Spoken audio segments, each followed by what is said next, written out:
Algier out to the 35. This time London. He held on. Bijan slipped through and scored. Bates talking. Jesse Bates interception. 15-10. Drive home safely. Falcons fans, what's up, and welcome back to Falcons Final Whistle. We have a victory out in the desert. The Falcons' first victory against the Arizona Cardinals in Arizona since 2001. They beat them 26-19. I'm McFadden. I'm joined by Tori McElhaney. We are going to break it all down. We got 4 quarters. We have 5 minutes today for each quarter. We are going to have a whistle that tells us when to move on. Tori, sound good to you? Sounds good to me. Let's do it. Awesome. So I think we got to start right off at the top with Bijan Robinson. You know, he continues to be the best player, I think, on this team, one of the best players in the NFL, if not the best player in the NFL. 168 scrimmage yards today. He passed the 2,000 scrimmage yard mark for the first time in his career, and he leads the league in scrimmage yards with 2,026 on the season. You just heard from Bijan Robinson, Tori. Like, what did he have to say about his day, and then what'd you make of it overall? Yeah, I mean, it was a very Bijan answer to kind of, anything that we've ever heard from him. He was giving credit to just about everybody but himself. And I think that it was really fun to kind of presenting him the question of like the fact that he was able to do this in front of his home crowd of Arizona, because he's a Tucson kid, and it was kind of talking about the hundreds of people who were in the stands who played some type of role in his trajectory in life, and it wasn't lost on him like how special it was, one, to do this, to go over that 2,000 scrimmage yard mark, but to do it here in Arizona in front of his entire family, in front of all friends and the people who have known him since he was a kid playing Pop Warner. Like, that wasn't lost on him either. And I think that's what's really special about this performance in general. Yeah, I love that he was able to kind of do this in front of, if not the Atlanta home crowd, it was a personal home crowd for him. And they kept showing his parents on the broadcast, just like quintessential football parents in the stands. Like, they're like cut to them after Bijan picks up a 35-yard gain, and they just have like a very serious kind of look on their face, like they are so engaged in the game, and I'm sure just like worried about the next play for their son, right? Instead of the I'm last sure play. like was it his grandparents? It may have been. Yeah, it may have been. Like, it probably was his grandparents, because I know I saw one of it was like a replay, and I saw them, and his grandma was just screaming like, "That's my grandson," which I just think is so special. Okay, I hope it was his grandparents, now that you mentioned that, because I was definitely like, they look a little old, which would make a lot more sense. So, yeah, I mean, he just was on the pregame show with Taylor Vismore. I was talking about how really Bijan needs to be the heartbeat of this offense and just have everything flow through him as he pretty much has done all season long. But I felt like they set the tempo early with him, both as a runner and as a receiver. I mean, in today's game, he finished with more receiving yards than rushing yards. What do you think of the way that they mixed him in? It could have been a bigger day receiving if Kirk Cousins had connected with him on that kind of deep option route shot that they had. Like, just the overall blending of his skill sets. Do you think they did a great job with that? I mean, I think that was on full display. And it was, talking to Raheem Morris after the game too, he said it was a point that they made going into this game of wanting to be able to run the ball against this Arizona Cardinals defense. And it felt like that was something that they could do. And it was, when you look back, I mean, they averaged, I want to say, over 4 yards per carry between Bijan and Tyler. But it also, I think, opened some things up for them in the past games. And it's interesting. There's a stat that Bijan is one of 6 active players to have hit 2,000 scrimmage yards in a single season, joining Derrick Henry, Christian McCaffrey, Saquon Barkley, Josh Jacobs, Jonathan Taylor.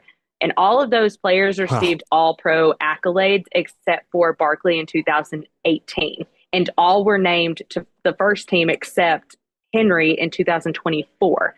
I think that's interesting, as we've kind of talked, and this has been a main theme that we've spoken about on this podcast and others for a long time now, about how these individual accolades, don't forget the performances we're seeing from people like Bijan, because the team's record isn't where it, where they want it or where it should be. Like we're witnessing something pretty special in what the Falcons have in Bijan Robinson, and this was just kind of another feather in his cap that I think was inevitable. Well, he's going to have a heck of an opportunity next week in the Falcons' kind of final primetime game of the season, Monday night against the Rams, to make a final case for what he can do, and I expect him to really ball out in that one. But it's interesting to me, Tori, when you look at the fourth quarter and the way that the Falcons had an opportunity with 10 and a half minutes left to really put this game away, right? They were leading by 2 scores. At that point, you expected them to lean on their run game. And yet, ultimately, it was the defense that got the job done after the offense was stopped short on a couple of fourth downs. What'd you make of that fourth quarter? Obviously, it would have been nice to see Atlanta's offense put the game away, but are you kind of putting more stock in that aspect of it, or is it the defense still figuring out ways to make the plays and ultimately come away with a win? Are you kind of leaning offense, or hey, you got the win and take it however you get it? I think both things can be true at the same time. Like, I think that what Raheem said after the game, where he's talking about you want to be able to finish better, like you wanted to be able to close it out in a much better way, and that can be true, and that is true. But you can also, in the exact same breath, give kudos and to someone like C.J. Henderson for the play he made to ultimately ice the game, and I think that's where you live. Like, by no means was this a perfect game, but I will say you went into this game with the understanding that this Arizona Cardinals team has been known to fight till the end. Like, they've lost, I don't know how many games by less than a score. And I think they lead the league in, potentially losing in those situations. And so I think going in, you knew what type of situation the Falcons could and probably would be in.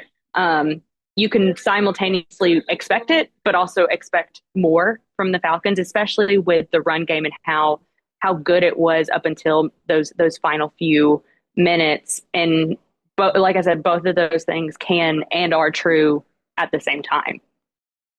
Yeah, the Cardinals were 2-7 coming into this game in 1-score games. I guess now they're 2-8 after today because this was yet another 1-score game. And I thought Tyler Algier got a lot of run in that fourth quarter, and that has been always kind of their closing plan, right? And this was just such a perfect opportunity for them to continue to build and improve in a situation that hasn't come up for them a ton this season, but one that I do think they're well suited and built for, which is closing the game out with a dominant rushing attack. So we'll see. They've got 2 more games, a chance to do that, but this was the second week in a row where we have seen something that Raheem Morris has mentioned wanting to see over kind of like the second half of the season, which is a player stepping up to make the big play in a big moment. Last week, it was, D. Alford with his interception, David Sills with that huge catch on fourth down. Today, it was C.J. Henderson stepping up. I think Jesse Bates also should get some kudos for the way he played on kind of that first Cardinals drive in the fourth quarter. With a couple of big pass breakups. What'd you make of the secondary and C.J. Henderson, who just got elevated, making that big play? It's a story of why you love this league sometimes. And it's the type of story that you really, I think, this is a guy who had been on the street, then he gets, signed to the practice squad, kind of on and off the active roster as the Falcons have gone through different injuries in the secondary, and kind of was always just in the background as this guy who was an interesting piece of depth. But then he gets an opportunity today and goes out in the second quarter after Kobe Bryant got the start, and he's playing opposite A.J. Terrell.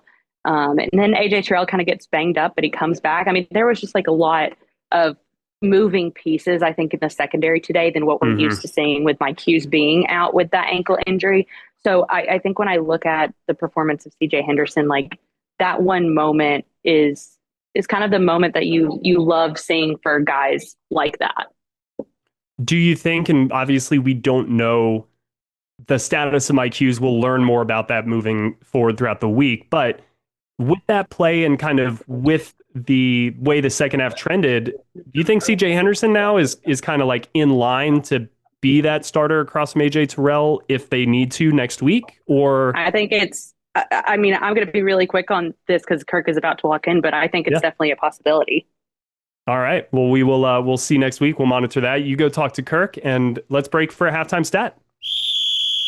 All right. Today's halftime stat, brought to you by Microsoft Copilot, involves the Falcons pass rush. Arnold Ebiketie became the 11th Falcon to record multiple sacks this season in the first half of today's game. The Falcons are the second most, or have the second most number of players with multiple sacks this year. They're behind only the Denver Broncos, who I think a lot of people would say have the best defense in the league.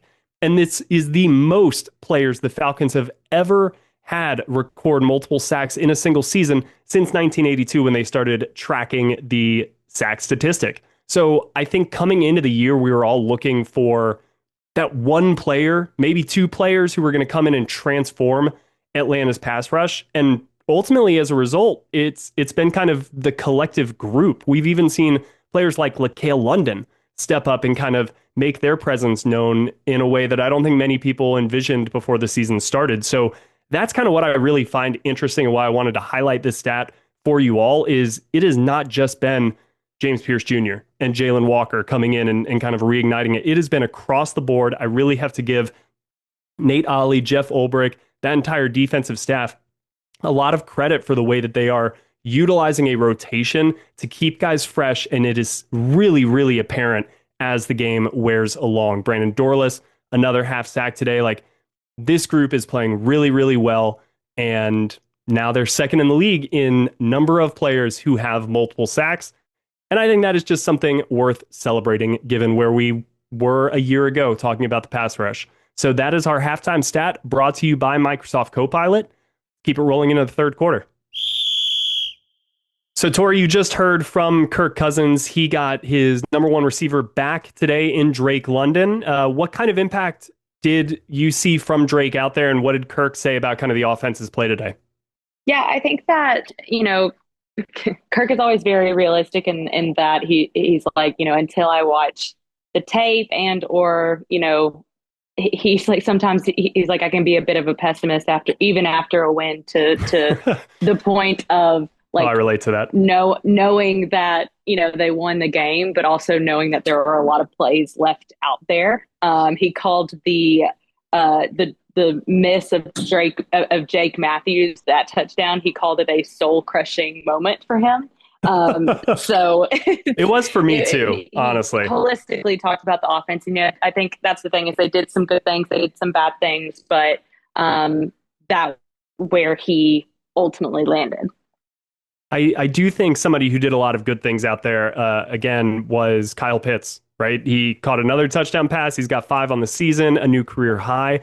But crucially, I thought he was clutch in helping the Falcons on third down.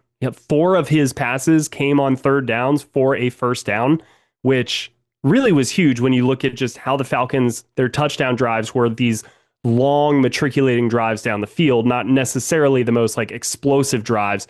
What'd you make of Kyle Pitts, as we have now seen like 4 games from him where he looks like the player we all hoped he would be? Yeah, he's playing as advertised, and I think that he's coming up in the clutch moments. I think last week I said that he played with a lot of heart in Tampa Bay, and I think that showed up again against, this Arizona Cardinals team on these, what Raheem Morris called like those critical moments, even on that fourth down that he converted. Like, there were some times where if Kyle Pitts doesn't catch the ball, it probably does change the trajectory of the game itself. So I think that having him to this point where it's like Kirk Cousins is throwing the ball to a very trusted ally, and that ally has turned into Kyle Pitts. And I think the fact that so many of his receptions today were these, honestly, were these like third down, fourth down conversions, these critical moments and critical plays. Like, that's when trust ultimately shows up. Absolutely. Yeah. If you've got your go-to guy, and it's been, last year, I think that was Darnell Mooney for Kirk, but clearly it's become Kyle Pitts. And we were wondering what the kind of target breakdown was going to be. Bijan led the way with 11. Kyle was second with 9. Drake was third with 8. And then it was Darnell with 2. So like, there was a clear top 3 in terms of where Kirk was kind of looking to go with the ball, and it's hard to argue with the results. But a couple other areas where we wanted to see improvement kind of going into this game, Tori, I think the Falcons actually performed quite nicely. They were 7 of 14 on third down. They only had 4 penalties in this game. By and large, like, it didn't feel necessarily like the cleanest game, because I think of the way that these two teams can go back and forth with kind of anybody. But how important is it, as we look at the next 2 games and kind of closing out this season on the right note, how important was it for them to finish 50% on third down and clean up a lot of those penalties? I think very important, because you need to show that you can do that. And for a lot of the season, the Falcons haven't consistently done that. There have been one too many times where we are talking about third down in the sense of they're not converting at the clip they need to. Like, we're talking about not coming up clutch in a critical moment, needing a guy to make a play. And all of those things happened in this game. And I think, if you look at it overall, they happened in, the last couple of games. It's why they're winning these games. It's why they're playing better, is because, drives aren't stalling as often as what they used to be. So I think that's where you are with kind of this conversation of what you're talking about. They're executing better. And that's, a little bit of a, duh answer, but it's true. They are executing at a higher clip at this point in time. And I mean, that's going to always mean good things for you. Yeah, and one other area where they have been executing extremely well is in the red zone. They were perfect there again today. They were perfect last week. I'm unable to do this in real time as quickly as possible, but they have been on such a tear in the red zone since they kind of got that area corrected earlier in the season. And it is why I am bullish on them kind of getting third down turned around, even though there are 2 games remaining. Like, when this group digs into something, historically, they have been able to figure out answers, whether that's the pass rush last year going into this year, red zone this year. So we will keep an eye on third down for all of that. But Tori, I can literally hear you, I think, walking. Yeah, I'm walking. I'm walking stadium to the bus. Yeah. All right. Well, we're going to go ahead and wrap it up there. Then this was a big win for Atlanta, even though ultimately it's not going to change anything about their final destination. But stacking wins for the second time this season, first time in actual back-to-back weeks, that does mean something. Good teams find ways to stack wins. And now they have a big, big challenge ahead of them, Tori, with the Los Angeles Rams coming to town for a primetime game. If this was a game against kind of equal level competition, this next one is going to be, all right, can you punch up against the heavyweights? And I think the Falcons definitely believe they can. Yeah, I mean, that's the hope, right? Like, you want it to be competitive. This is the team that you're trying to chase. 100%. So this is where they got to go, and we'll get a chance on Monday night to see where they are. But for Tori McElhaney, I am Will McFadden. Thank you guys so much for listening to today's Final Whistle. We got Falcons Audible midweek, and then, we'll see where everything else lands with the Christmas schedule. But everybody, Merry Christmas, Happy Holidays. Thank you again for tuning in. Thank you to Jared for producing this episode, and we will see y'all next time.